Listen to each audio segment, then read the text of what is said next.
Wakil Wali Kota Banjarmasin menyerahkan Piala Juara Umum Wan Piala Bergilir TPQ atau LPTQ Santri kedua kepada Camat Banjarmasin Utara waya penutupan Musabaqah Tilawatil Quran Santri kedua Taman Pendidikan Al-Quran Wan Lembaga Pengembangan Tilawatil Quran di halaman Masjid Jami, Jalan Masjid Jami, Banjarmasin Utara, kemarin Minggu 25 Agustus 2024.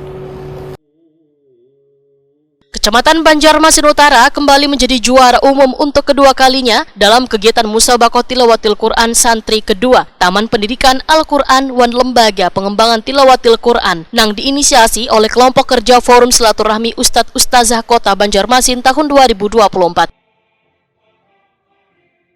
Wakil Wali Kota Banjarmasin Arifin Nur pun menyerahkan Piala Juara Umum Wan Piala Bergilir TPQ LPTQ Santri kedua kepada Camat Banjarmasin Utara Nur Rahmawati wayah penutupan Musabaqah Tilawatil Quran Santri kedua Taman Pendidikan Al-Quran Wan Lembaga Pengembangan Tilawatil Quran di halaman Masjid Jami, Jalan Masjid Jami, Banjarmasin Utara, kemarin Minggu 25 Agustus 2024.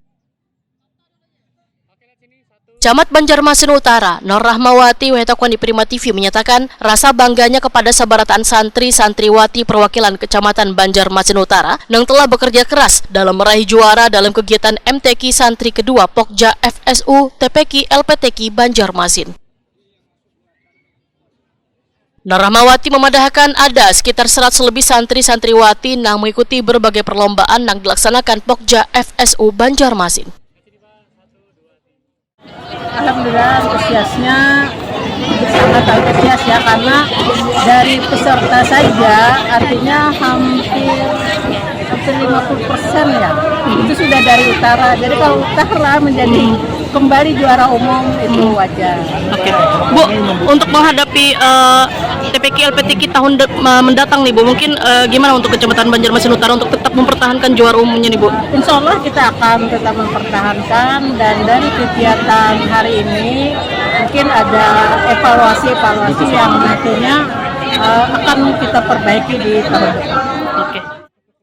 Panitia pelaksana Hamdani memadahkan kegiatan ini diikuti lebih dari 300 peserta. Dalam gelaran ini, sebagian besar juara diraih oleh santri-santriwati dari Banjarmasin Utara, sehingga dinobatkan menjadi juara umum. Alhamdulillah, pelaksanaan MTQ Santri berlangsung selama 2 hari di sini, Banjarmasin Utara sebagai tuan rumah. Ini adalah MTQ Santri yang kedua. Untuk pesertanya diikuti oleh 5 kecamatan dengan jumlah 316 peserta dari 5 lomba. Dan kembali untuk tahun 2024 ini, pada MTQ Santri yang kedua ini, kembali yang menjadi juara adalah Banjarmasin Utara. Nah, untuk tahun depan, insya Allah Banjarmasin Utara nanti yang akan melaksanakan MTQ Santri yang ketiga. Kategorinya itu dari 5 lomba itu yang terbanyak memperoleh hasil kejuaraan itulah yang berhak menjadi tuan rumah untuk pelaksanaan berikutnya.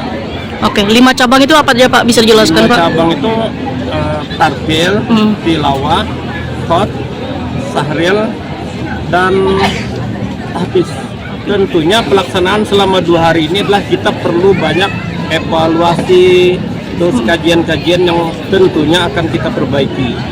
Setiap pelaksanaan itu pasti ada kekurangan dan ada kelebihannya. Untuk kelebihannya itu adalah merupakan hasil prestasi kita, dan kekurangannya itu yang akan kita perbaiki. Sebab hasil dari MTQ Santri ini akan kita orbitkan nanti ke tingkat provinsi, tingkat nasional, bahkan ke tingkat internasional. Pada pelaksanaan tahun 2023 lalu, Kecamatan Banjarmasin Utara juga mendapatkan juara umum Wan berkesempatan menjadi tuan rumah pelaksanaan Musabaqah Tilawatil Quran Pokja FSU Banjarmasin di tahun 2024.